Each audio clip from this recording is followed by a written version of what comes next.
Bonjour à nouveau, bienvenue donc sur la 6e édition des Chemins d'innovation.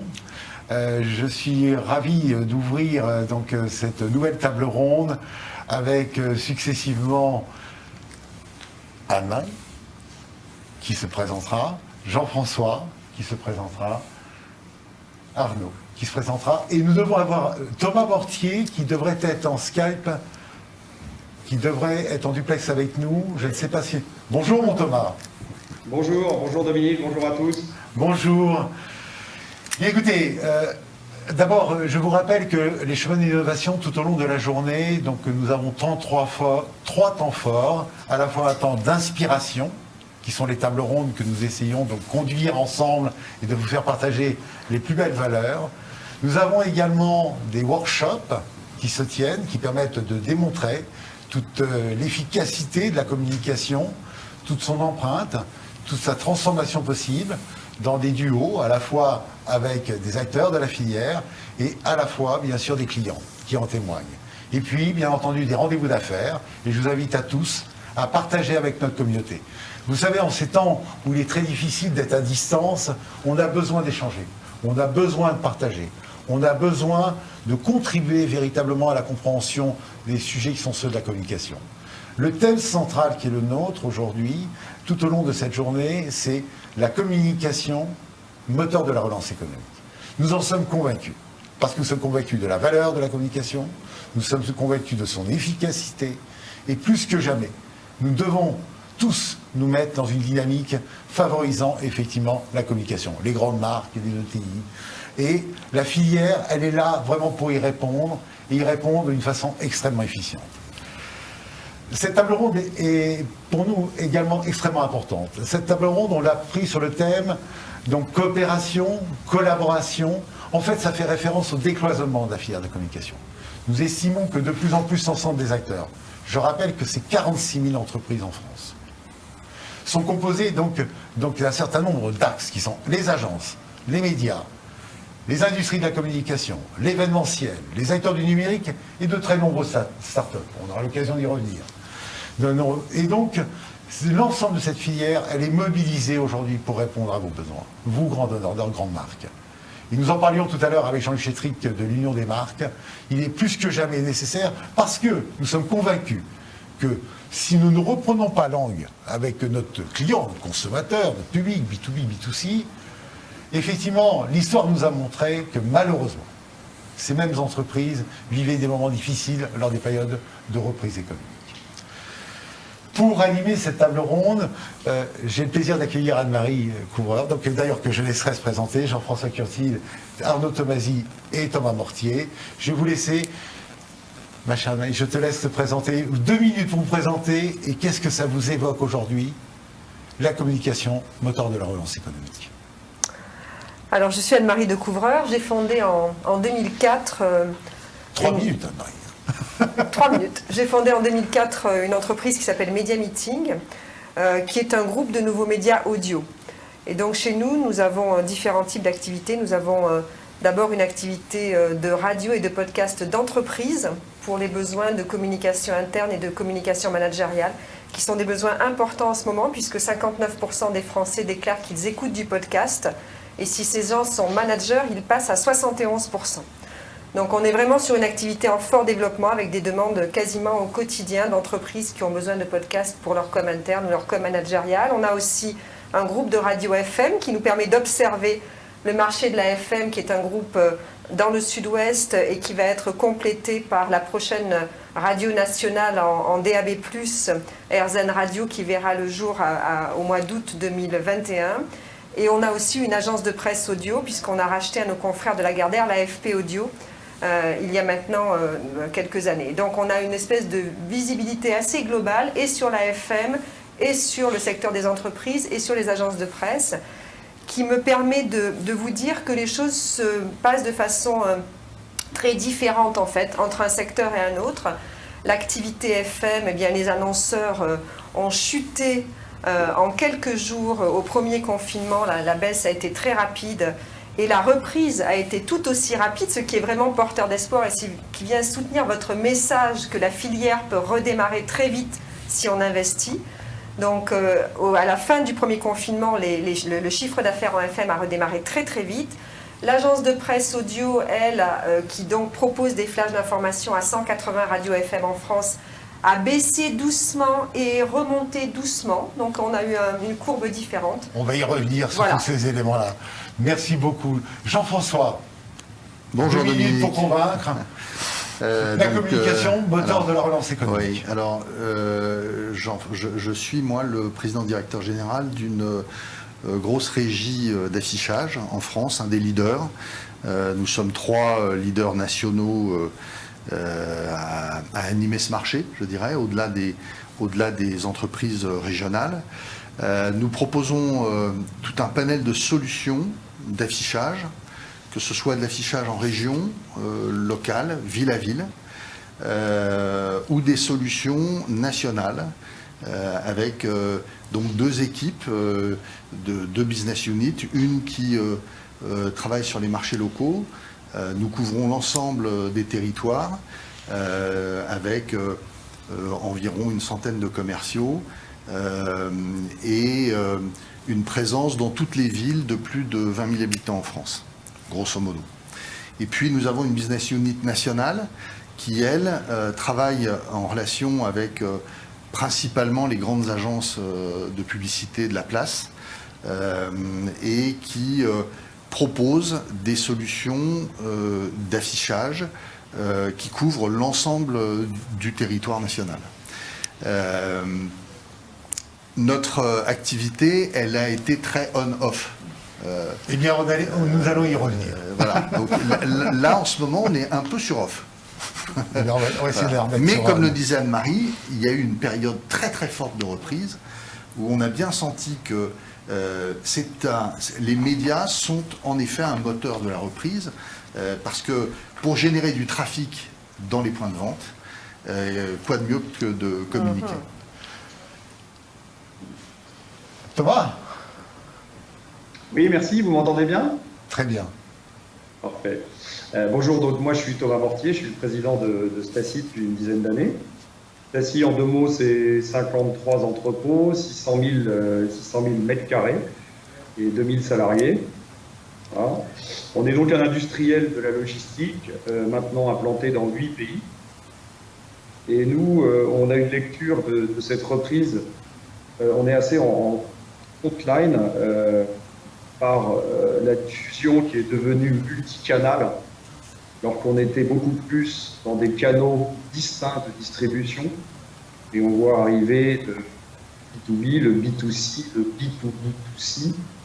Et donc on doit beaucoup s'adapter à ces canaux de distribution. Et bien évidemment, l'accélération du commerce, je ne vous apprends rien, et j'aurais 2-3 mots à dire, ça arrive maintenant via les industriels. Avant, on avait les spécialistes du e-commerce, et maintenant tous les grands industriels, des Procter & Gamble, Unilever et autres, se mettent au e-commerce, ils peuvent directement toucher directement leurs clients. Donc on parle souvent de désintermédiation. Alors, on est en plein dans le sujet, l'accélération est assez fulgurante. Merci Thomas. Merci Thomas. Arnaud? Oui, bonjour, Arnaud Tomasi. Je dirige l'activité solution marketing de La Poste. Ce qu'on cherche à faire au fond, c'est créer des relations directes entre les annonceurs, le commerce et les consommateurs, avec le pari d'une combinaison entre l'expérience du domicile et les atouts du digital. Et on le fait avec des expertises que vous connaissez sous la marque La Poste, aussi chez Mediapost, qui est l'un des leaders importants de la communication de proximité, ou chez Isoscale, dans le marketing digital, qui a été élu agent Data Driven de l'année. Donc on a une grande palette de savoir-faire, et on est aussi vraiment un point d'observation intéressant des mutations importantes que l'on connaît aujourd'hui, avec une accélération très forte de la digitalisation et aussi un besoin de proximité, d'ancrage territorial, qui soulève de nouveaux enjeux pour communiquer, et aussi de nouvelles ambitions pour participer à la relance dont vous parlez, qui est absolument clé. Absolument. Alors, Anne-Marie, aujourd'hui, le décloisonnement des métiers, comment vous le vivez-vous? Est-ce que vous êtes vraiment centré principalement sur le core business qui est le vôtre, le podcast. A priori, pas vraiment, puisqu'en fait, vous ouvrez également à la radio. Comment vous vivez la chose? Et une autre dimension qui m'importe beaucoup dans le cadre des chemins d'innovation, c'est la part de l'innovation qui est attachée à votre métier.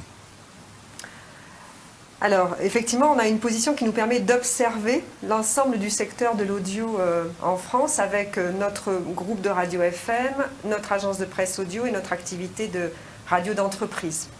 Les trois secteurs se comportent vraiment différemment. Je vais d'abord parler de l'activité radio d'entreprise et podcast d'entreprise. Là, vraiment, on est sur une tendance qui est très forte. Notre activité à nous de podcast d'entreprise, c'est 95% de com interne et de com managériale. Je le disais tout à l'heure, 70% des managers en France écoutent du podcast. Médiamétrie nous le dit, c'est la cible privilégiée, et les jeunes, les 18-30 ans.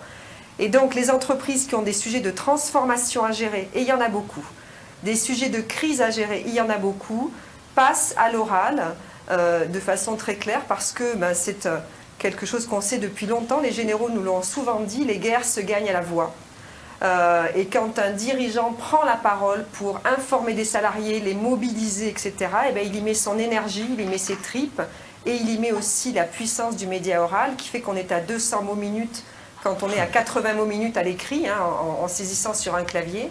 Donc forcément, on abaisse l'incompréhension, on abaisse le malentendu, on abaisse tous les ennemis de la communication de crise. Donc tous les jours, depuis le premier confinement, on a des appels entrants d'entreprises qui nous demandent à passer au podcast de com interne ou de com managériale pour remplacer des newsletters, des écrits, etc. Ça, c'est notre quotidien avec des clients. Je pense à certains clients comme Intermarché qui nous ont fait travailler jour et nuit depuis le début de cette crise.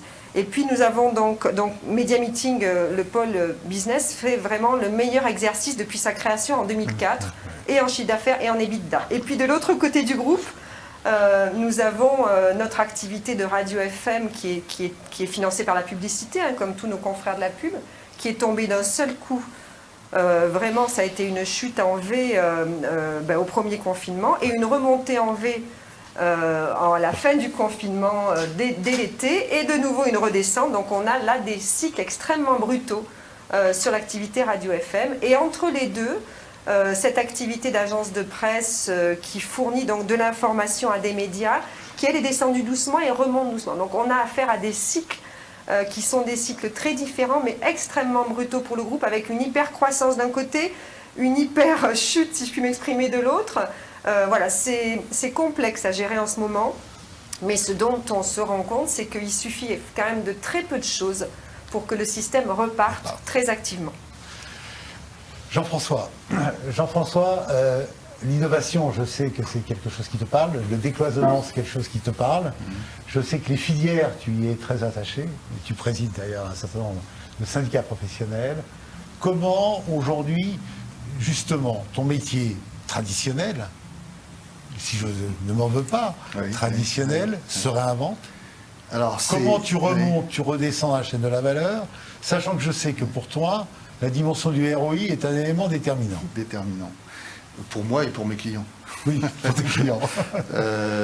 En effet, on est confronté à un enjeu majeur dans notre profession, c'est comment concilier le plus vieux média du monde, donc pas le plus vieux métier du monde, je précise, le plus vieux média du monde, qui est l'affichage, avec toutes les innovations digitales qui aujourd'hui nous permettent ou peuvent nous permettre de démontrer la puissance et l'efficacité de notre média.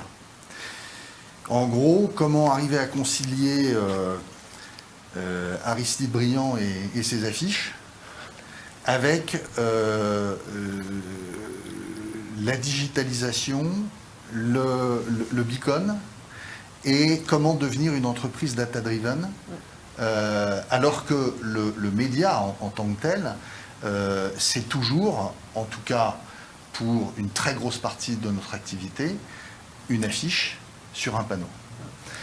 Et là, c'est vrai que depuis 3 ans maintenant, 3 ou 4 ans, nous avons repensé totalement le modèle économique de l'entreprise, et notamment avec la mise en place d'une direction de l'innovation, du digital et de la data au sein de l'entreprise, qui nous a permis très rapidement de trouver des solutions en partenariat avec un certain nombre de sociétés, alors parfois des startups, parfois des très grands groupes, de manière à arriver petit à petit à garantir un niveau d'efficacité à nos clients.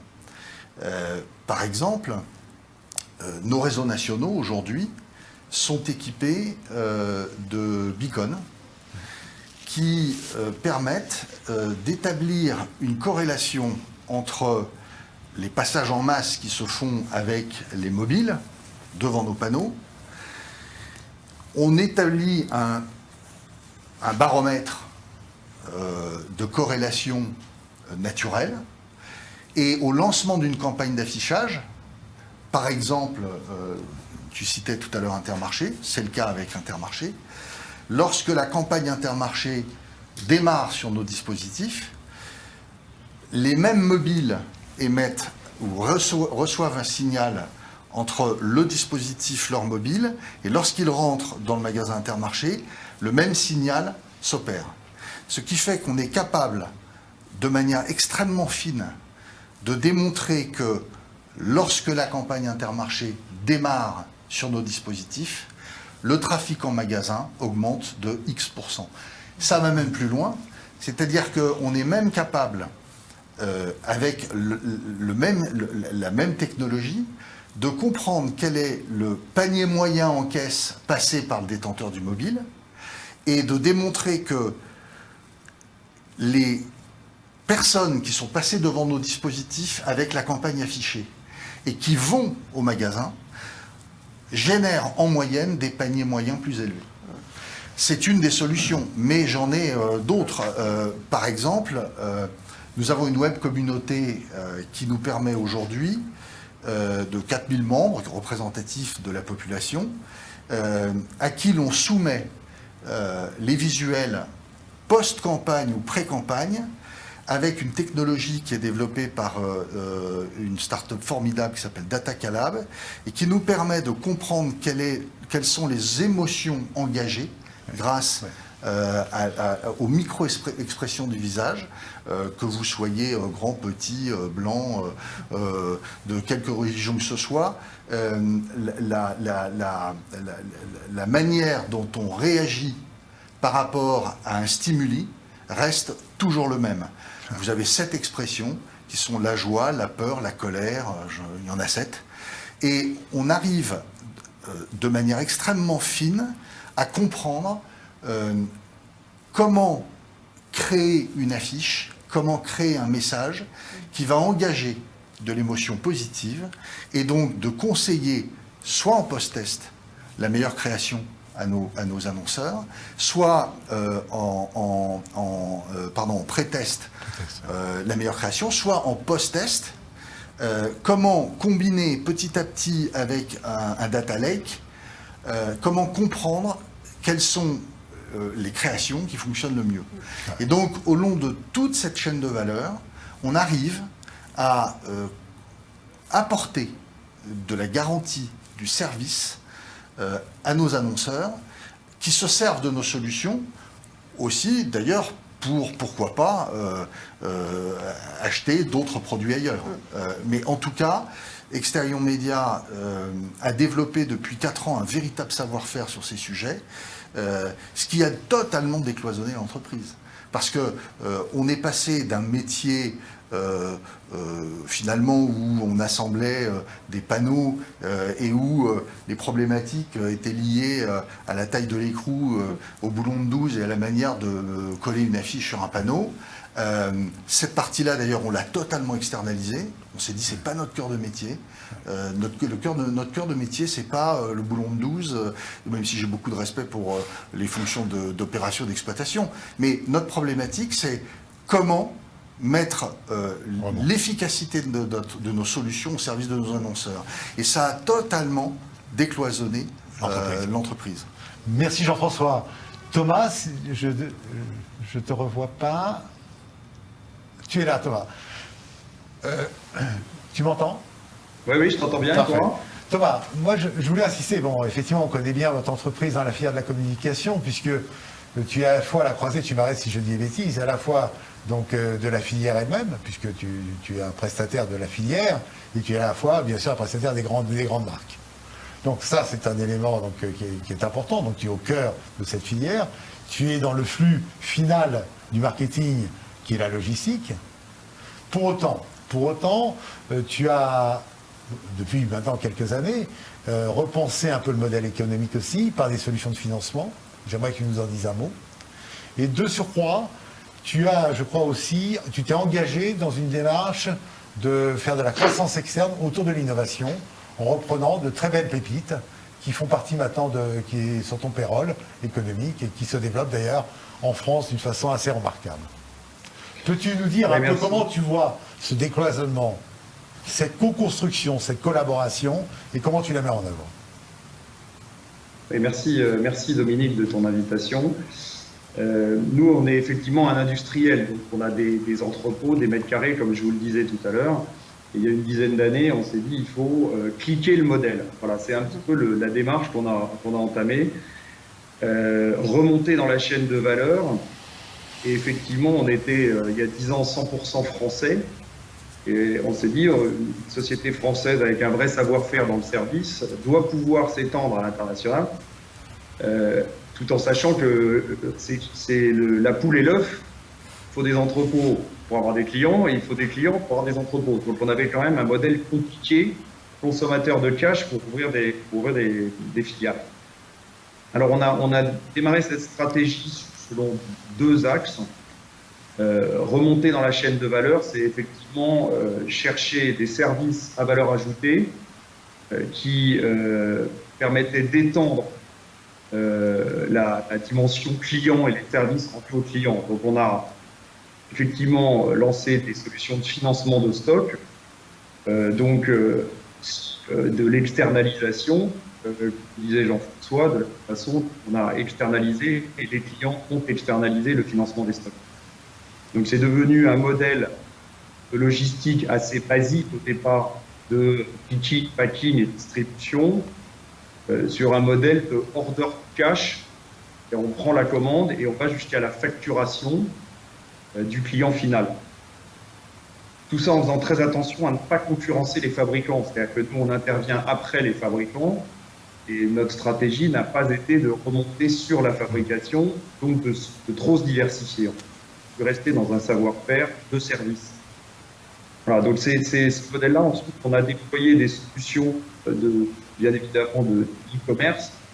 Donc, on a maintenant un logisticien qui a 500 sites web, on a une web agency à fait, et on met en place pour les clients des solutions business intelligence, de catalogue, pour dire simplement, qui permet de communiquer avec le client lui-même, etc. Voilà, c'est un modèle qui a complètement évolué de l'entrepôt, toujours un service beaucoup plus global. Un petit retour d'expérience sur l'international me semble intéressant aussi, parce que bon, on était vraiment 100% français, donc on a commencé par aller en Espagne avec un Français, et ça s'est mal passé. J'étais consommateur de cash. Et on a en fait mieux acquérir des sociétés, comme tu le dis, sociétés locales, de pépites, combiner les forces et déployer le service à l'international. Alors c'est un succès. On a ouvert 7 sociétés en Europe, dans les pays frontaliers. On fait maintenant 50% d'affaires à l'étranger. Et on a ouvert il y a 1 an un entrepôt à New York avec un premier client. Et en 1 an, on va faire 5 millions de dollars de chiffre d'affaires aux États-Unis. Donc c'est assez fulgurant. La conclusion, c'est que les sociétés françaises, les pays françaises ont beaucoup d'atouts. Un vrai savoir-faire, dans la communication. Je trouve qu'on est très bon, et je crois qu'il y a été beaucoup aux États-Unis pour comprendre le marché, voir leur organisation, Je pense que sur des métiers anciens, alors les nouveaux, ils sont très bons. Rien leur apprendre chez Amazon, chez Tesla, etc. Mais sur des métiers anciens, le vieux continent a beaucoup d'atouts. Et ils ne sont pas forcément en avance. Donc nous, on a vraiment été fulgurants. Et on a visité des entrepôts qui étaient très mal organisés, sans optimisation, parce qu'ils ont beaucoup d'espace, ils sont vite, et ils n'ont pas besoin de... On arrive avec nos savoir-faire en optimisation des coûts, optimisation de la productivité, et on a été prêt à attendre du marché, et je pense qu'on apporte beaucoup de valeur ajoutée. Donc, voilà, les ETI, je pense, manque un petit peu de volonté, de prise de risque pour se développer dans le monde. Et on pas fait. C'est un point important, Thomas, que tu soulignes. Hein. Donc, nous le savons, la filière de la communication, comme tu le sais, vous le savez tous, on réalise des études économiques et financières. La part du chiffre d'affaires à l'export des entreprises françaises, des 46 000 entreprises qui composent la communication, est inférieure à 5%. Donc, ce que tu dis, Thomas, est un élément important parce qu'effectivement, je pense que là aussi, c'est des sources de croissance et de développement non négligeables, donc qu'il faut qu'on sache intégrer. Et merci pour ton message qui est très éclairant. Je peux me permettre d'ajouter un petit mot. Effectivement, je pense qu'il n'est pas trop tard. Non.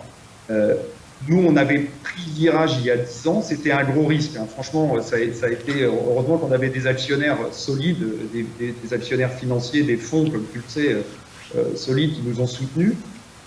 C'était pas gagné, ça a été, je dis, dans certains cas, des échecs, il faut transformer en des succès, on a appris aussi. Mais on est sur des marchés qui vont se concentrer.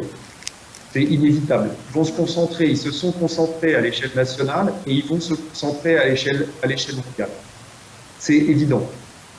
Et donc, il faut être le premier. Il faut être les premiers. Il faut être offensif, il faut oser acheter, il faut oser exporter.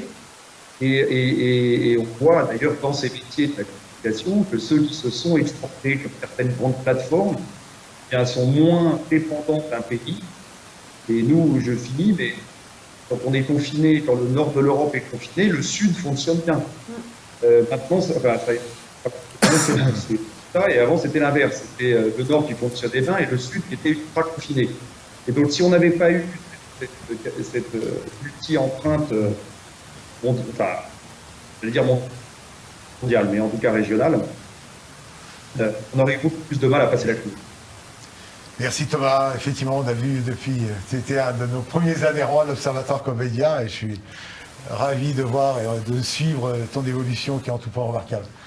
Arnaud, coopération, collaboration, c'est un sujet qui est au cœur de vos préoccupations, je le sais. Deuxièmement, l'innovation également, puisque là aussi, ça fait partie de ces entreprises qui cherchent à pivoter en s'inspirant donc de nouveaux modèles. Est-ce que vous pouvez nous donner un peu la vision qui est la vôtre, le plan d'action aussi que vous mettez de façon très opérationnelle? Vous êtes un acteur qui est très regardé par la filière de la communication, comme vous le savez. Je sais que vous jouez un rôle très important. Quel est votre sentiment, votre lecture, votre vision? On a parlé beaucoup de crise et de relance, et on a un rôle clé à jouer là-dedans. Je crois qu'on vit aussi des transformations qui sont assez profondes, structurelles, du marketing, de la communication, du commerce. Que la crise sanitaire en fait accélère. Et je le disais tout à l'heure, il y a pour moi deux grands mouvements. La digitalisation de la communication, du commerce. Nous voyons le e-commerce qui connaît un essor incroyable. On l'a vécu au moment de la petite période à la Poste avec les colis qu'on a dû livrer.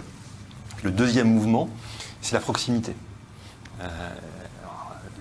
Mon territoire, ma commune, mon domicile joue un rôle de plus en plus important. Et c'est un lieu qui est important aussi pour la marque, pour le commerçant, pour venir activer, mobiliser, générer du trafic en magasin. Bon, on a donc un nouvel alliage à penser. Et donc la question de l'innovation, elle est les clés. Elle est clé. Et pour être à temps, pour être intelligent, il faut qu'on pense du coup la coopération. Donc c'est quelque chose qu'on déploie avec beaucoup d'enthousiasme et on pense aussi beaucoup d'énergie à la Poste au sein de l'activité de solutions marketing dans 3 grands domaines. Je vais prendre 3 grands exemples. On peut illustrer comment est-ce qu'on pense cette coopération. Le premier, c'est l'innovation, bien sûr, qu'on veut intensifier, amplifier. Je vous disais tout à l'heure qu'on se voit, on se projette comme étant un acteur qui va combiner l'expérience du domicile avec les atouts du digital. On a dans l'un et dans l'autre des actifs. Domicile, c'est notre histoire, je pense que c'est une partie de notre avenir. Le digital, je vous parlais tout à l'heure des actifs que nous avons chez Mediapost, chez Isoscale, chez Sogec. Mais on a aussi besoin de venir compléter, amplifier. Donc on a vraiment accéléré dans les partenariats qu'on a conçus avec des startups ou des petites entreprises. Prendre plusieurs exemples. Par exemple, on a travaillé avec Tiny Clues dans le domaine du ciblage de la data pour qu'on puisse travailler le ROI de manière fine auprès de nos clients. Vous faites investissement dans une campagne, on va vous aider à travailler en amont pour un ciblage le plus intelligent, le plus précis possible. On travaille avec une startup qui s'appelle Vif Argent pour venir plugger la réalité augmentée dans le courrier pour qu'il y ait vraiment un continuum entre l'expérience physique à domicile d'un mailing et sa continuation dans l'univers digital. On travaille dans le domaine de l'influence pour marier nos médias avec l'influence digitale et en faire une forme d'évidence, c'est-à-dire montrer qu'il y a des cocktails qui marchent bien.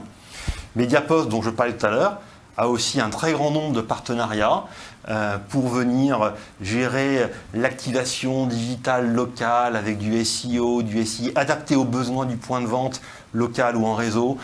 On travaille sur la bonne connaissance des clients qui fréquentent le point de vente pour que quand on est un commerçant physique, on ne connaisse pas moins bien ses clients que quand on passe par la plateforme du GAFA qui souvent va ensuite utiliser ces données contre... on travaille sur la géolocalisation des campagnes de publicité justement pour avoir un bon bundle avec nos médias plus historiques. Voilà. Donc c'est un sujet qui est essentiel pour notre transformation et aussi parce qu'on pense que les startups, on doit les faire grandir. On a besoin en France d'avoir un terrain qui doit être biodivers. On doit... ne pas dépendre exclusivement de l'extérieur. Et donc, on a une responsabilité, nous, en tant que grand groupe, de donner accès à des marchés plus importants, une plus grande visibilité. Et c'est aussi l'esprit dans lequel on se place pour cette innovation. Deuxième exemple, deuxième domaine dans lequel on pratique l'innovation, c'est au fond d'avoir des approches sans couture, écosystémiques. Prendre un exemple de ce qu'on fait en ce moment avec un certain nombre d'acteurs engagés, d'ailleurs membres de l'Observatoire, Antalis, 3MA, Xerox, et j'en oublie, autour du luxe. On veut montrer ensemble nos savoir-faire dans le domaine du luxe et de dispositifs de communication à des annonceurs. Et plutôt que de leur dire, moi j'ai la brique A, j'ai la brique B, la brique C, et puis construisez le mur, on construit pour eux le mur, on leur montre à quoi ça ressemble. Donc on a produit concrètement un lookbook qui montre tout ce qu'on sait faire en termes d'excellence, en termes de papier, d'enveloppement, de dispositifs, etc. Pour ensuite les convaincre qu'on sait faire tout pour eux, clé en main et être efficace. Alors, le sans couture, c'est clé. Les marketeurs, ils sont assaillis de plein de solutions avec une très très grande atomisation. Comment est-ce qu'on fait pour venir les rassembler et leur donner une expérience client? C'est clé en B2C, c'est clé aussi en B2B. Une expérience client qui soit la plus intégrée possible, la plus simple possible. Et le troisième exemple, je vais être bref Dominique, parce que je vois l'heure qui passe, c'est dans le domaine des études, de la mesure. Comme Jean-François, on est vraiment convaincu que c'est clé. En science, on dit souvent que pour faire progresser la science, il faut partager la connaissance. C'est une évidence académique. On l'applique aussi dans nos domaines. Donc on s'est allié à des spécialistes pour mesurer un certain nombre de questions qui sont importantes pour nos clients en termes de ROI, d'efficacité. Prendre un exemple avec une personne qui est chère à Comedia, qui est MyMedia et HeroX, avec qui on a travaillé sur l'attention. Quelle est l'attention que suscitent les différents médias? Alors on avait historiquement ce nombre de médias qui étaient mesurés de cette façon-là, on a voulu y rajouter le courrier. Quelle est l'attention générée par un courrier qu'on reçoit à domicile? C'est très intéressant, je ne vais pas vous la décrire, mais je vous invite à en prendre connaissance. Et en s'alliant à ces experts, on a une approche de filière qui du coup permet de répondre à des questions clés pour nos clients. Alors, c'est une bonne transition. Merci d'abord. Arnaud, on ne l'a pas préparé. Non, mais... devait être parmi nous Anthony Rabot, qui est le président donc, de HeroX, qui malheureusement n'a pas pu, pour des raisons personnelles, d'être parmi nous. Il était très motivé à partager avec nous sa valeur.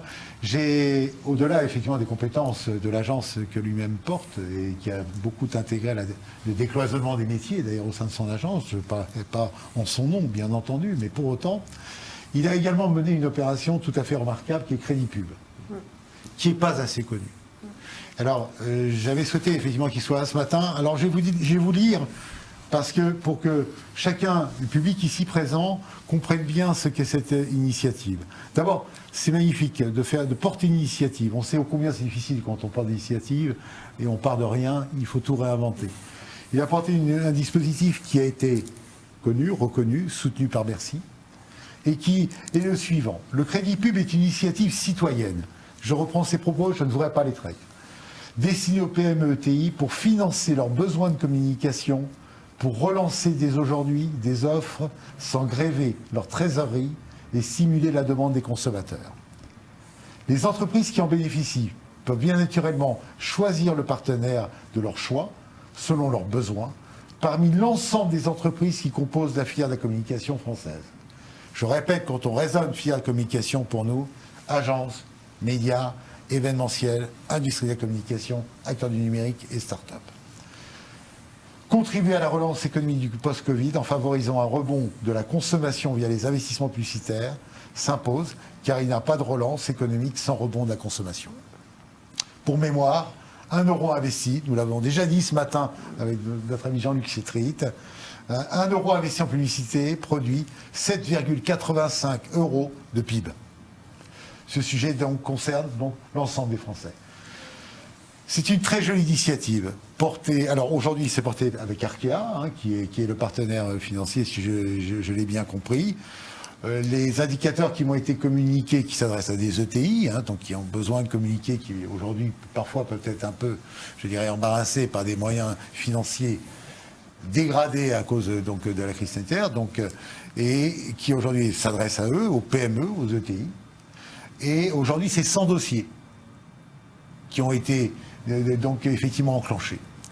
Cette initiative est une très jolie initiative de la filière, très belle initiative également d'un acteur de la communication qui lui-même s'est senti la nécessité de porter des valeurs complémentaires, pas pour autant pour le servir à lui-même. On a su me le rappeler, ce n'est pas pour nous, c'est que tout le monde, pour que ça adresse à tous les acteurs de la filière de la communication. Je crois que c'est un bel exemple de co-construction, de collaboration au profit d'une filière et au profit d'annonceurs qui eux-mêmes, des belles ETI, souhaitent communiquer. Il va nous rester 7 minutes. Si aujourd'hui vous aviez un conseil à donner, vous êtes tous des chefs d'entreprise, des cadres dirigeants d'entreprise, si vous aviez un conseil, alors Thomas nous a donné pas mal de conseils, allez à l'export, vous avez donné des conseils, investissez dans l'innovation. Si vous aviez à donner un conseil à notre public, à cette filière qui est aussi hétérogène qu'est la nôtre, à ces entreprises qui sont des TPE, des PME, et votre réflexion est très importante, au-delà de ce que ça apporte pour les grandes marques, parce que je sais qu'ils sont nombreux avec nous aujourd'hui. Donc, s'il y avait un conseil à apporter à notre filière, comment on prendrait le sujet par le bon bout pour se dire communication, relance économique, dans un contexte certes extrêmement troublé, comment, s'il y avait un conseil, Anne-Marie, qu'est-ce qu'on pourrait dire? Moi, j'ai longuement réfléchi à ce sujet, Dominique, du conseil, et j'en ai choisi un, il fallait en choisir un. Et donc, je vais vous le partager en quelques instants. Le podcast est un média qui se développe énormément actuellement, mais vous avez du podcast sur le marché à tous les prix, du moins cher au plus cher. Donc, on a un risque de dégradation de la valeur. Et donc, face à ça, on a décidé chez Media Meeting d'investir totalement dans l'innovation. Donc, on a lancé depuis 5 ans la première plateforme de podcast privée en France. Elle nous a coûté quelques millions d'euros. On a été très largement soutenu par BPI, qui est aujourd'hui la première banque du groupe. La première banque du groupe, c'est le BPI, et on travaille avec eux tous les jours. Et en fait, ça nous a permis de faire une évolution dans la création de valeur qui me semble déterminante pour les confrères agences de com. Et c'est vraiment le conseil que je voudrais leur donner. Aujourd'hui, on ne vend plus du podcast chez Media Meeting parce qu'il y a 350 studios à Paris qui vendent du podcast. Aujourd'hui, on vend un média avec une audience mesurée grâce à nos plateformes, des comportements d'écoute mesurés et donc vraiment un contrat d'écoute, un contrat d'audience avec nos clients. Quand on démarre un programme de com interne avec Intermarché, je vais reprendre l'exemple, on s'engage sur l'audience qu'on va aller chercher ensemble. Ça, c'est tout à fait majeur. Aujourd'hui, je ne connais pas beaucoup d'agences de com qui s'engagent dans les audiences qu'elles vont aller chercher quand elles produisent des supports. Et donc, on est passé de cette logique de production de support à une logique de groupe de nouveaux médias avec de l'audience mesurée et garantie. Et nos équipes ne sont pas là pour produire du podcast. Je leur dis, c'est le niveau zéro de votre travail. Elles sont là pour produire du podcast qui va faire de l'audience, mesurer la performance, en rendre compte et développer tous les jours les audiences. Et pour ça, il nous fallait une plateforme technologique extrêmement solide. Donc on a tremblé, mais on a investi. On a aujourd'hui une équipe de 10 personnes en R&D qui travaillent à plein temps sur la plateforme. Et ça nous a permis vraiment d'avoir une création de valeur, une politique de prix, une politique de service qui est beaucoup plus forte. Et moi, le conseil que je voulais donner aux confrères agences, c'est de dire vraiment, essayez de placer l'innovation au cœur de votre entreprise, y compris technologique, même si c'est très inquiétant pour un patron d'agence. Mais investissez, c'est la seule façon, selon moi, de tenir les prix dans les années qui viennent, de tenir vraiment la création de valeur, c'est d'apporter une valeur nouvelle additionnelle. Merci beaucoup pour ce joli message. Jean-François, un conseil. Toi qui es chahuté en ce moment, déjà Anne-Marie en a beaucoup dit. Moi, en tout cas, je constate dans mon métier qu'il faut oser bouger. Il n'y a rien de pire dans le contexte dans lequel nous sommes et dans le contexte que nous traversons, de se replier sur soi et de rester sur son cœur de métier. Je pense que si Exterion Média était resté sur son cœur de métier, Exterion Média n'existerait déjà plus. Je me souviens avoir dit à mes collaborateurs il y a déjà 3 ans, l'objectif à 5 ans, c'est de faire 20% de notre chiffre d'affaires ailleurs que sur nos panneaux, qu'ils soient panneaux traditionnels, digitaux, peu importe.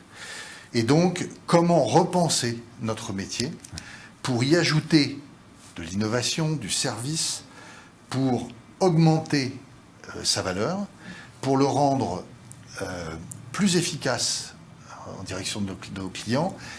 Mais pour faire ça, il faut oser bouger. Et il faut parfois emprunter des chemins étonnants. Dans ma vie professionnelle, j'ai eu l'occasion de travailler pendant des années dans une grande entreprise concurrente à la mienne. Et je me souviens de son président fondateur, nous réunissant un jour dans son bureau avec les managers dirigeants, nous disant « Je vais faire des vélos ». Alors, à l'époque, on s'est tous dit, on s'est regardé, on s'est dit, on va faire des vélos, mais comment ça, on va faire des vélos? Et il nous a, quand il a vu notre réaction, il nous a dit, non mais, alors attendez, je les ferai, même sans vous. Et là, on a tous dit, ah, c'est une très bonne idée. Mais je pense, en effet, qu'il faut oser bouger. Oser. C'est mon conseil. Thomas. François, alors moi, je suis à mon... Vous m'entendez? Oui, très bien. Pardon. Moi, je suis à mon bureau, donc j'ai le temps de noter sur mon papier les 3 petites phrases. J'avais noté, Jean-François a dit oser bouger, moi j'avais noté oser, tenter, risquer. Ouais. Voilà, donc ça va bien dans l'esprit industriel que l'on a, un métier comparable. Et mon deuxième point, c'est capitaliser sur l'humain, l'équipe et la motivation. Je pense qu'on est aussi, on parle beaucoup de digital, et en fait derrière le digital, il y a l'humain. Et l'humain est clé, et arriver à motiver les équipes, à garder une ligne de conduite, une vraie stratégie. Après, j'ai un point, moi, qui drive notre stratégie aussi, c'est aider les entreprises à transformer leurs coûts fixes en coûts variables. Tout le monde va chercher des économies. Il y a effectivement, ils avaient beaucoup de choses dans les cartons, il va y avoir malheureusement des plans sociaux, malheureusement un certain nombre de mesures difficiles pour la communauté. Et effectivement, chercher des solutions qui amènent de la valeur ajoutée et du ROI, d'une fois, comme l'a dit Jean-François tout à l'heure. Et je pense qu'il ne faut pas oublier aussi les mesures que l'on doit prendre et que l'on va prendre, tout ce qui tourne autour du développement durable, green, l'optimisation, qui concerne des flux, des consommations d'énergie, qui sont clés pour la relance. Et la relance va tourner. Merci Thomas. 2 minutes. 2 minutes. Ah, on a un sujet de relance, et donc on a besoin de solidarité, de bienveillance, d'actes de toute la chaîne de valeur. Je voudrais ajouter un point qui me semble sera important dans ce contexte. On va nous parler de surconsommation quand on va parler de communication. Et je pense qu'il faut qu'on prenne ce point-là. Oui. Et que l'on fasse la démonstration que nous savons apporter des réponses qui intègrent la question de la préservation de la planète. On ne devra pas tomber dans la caricature. On aura besoin de bons plans, de promos. Ça va être clé pour la relance. Et on devra expliquer comment est-ce que l'on agit pour cette relance sans tomber dans la surconsommation, comment est-ce qu'on contribue à l'éducation, d'une certaine façon, du consommateur à travers ce que nous pourrons apporter en termes de contribution pour cette relance. Je pense que c'est important qu'on intègre cette dimension. On sait qu'on va être interrogé sur ces questions-là. Il faut que l'on montre que notre contribution est économique, elle est plus large qu'économique, sociétale, et qu'on n'est pas contre ces enjeux, mais qu'on est un moteur de ces problématiques environnementales, sociétales. Je peux dire un mot? Mais oui, Jean-François. Je rebondis sur ce que tu dis parce que, par exemple, dans notre média, il y a tout un débat autour du digital écran. Tout ce que nous expliquons à nos interlocuteurs, autorités, ministères, c'est que l'écran digital n'est pas un ennemi. Au contraire, on peut y apporter un contenu et nous sommes d'ailleurs prêts à faire de nos écrans digitaux dans la rue des relais pour une communication citoyenne, communication de proximité, une communication plus solidaire, avec une part non négligeable de l'espace mis à la disposition de la communauté pour travailler ces sujets.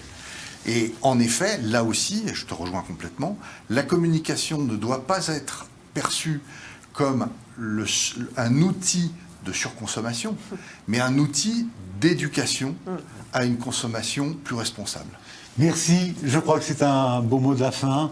Merci encore à vous tous d'avoir accepté de jouer le jeu. Vous êtes des partenaires fidèles. C'est vrai c'est pour toi, pour Anne-Marie, auprès de l'Observatoire Comédia. On a besoin de gens comme vous. Merci Thomas. Je sais que tu as toujours, et tu aurais dû être avec nous, tu as toujours donc, été en soutien à nos actions. Et je crois que cette année, on est une année très importante sur la solidarité économique qui va s'opposer à nous tous. Et merci Arnaud de ressouligner ce point. Et bravo à toi Dominique pour tout ce que tu fais. Bravo Dominique. Bien contributeur et on est très fiers aussi de toutes les actions que tu engages, malgré les difficultés de les organiser, de nous réunir et tout ça, c'est super. Bravo. Merci beaucoup. Merci à vous. Merci. Merci. Merci à tous. 4.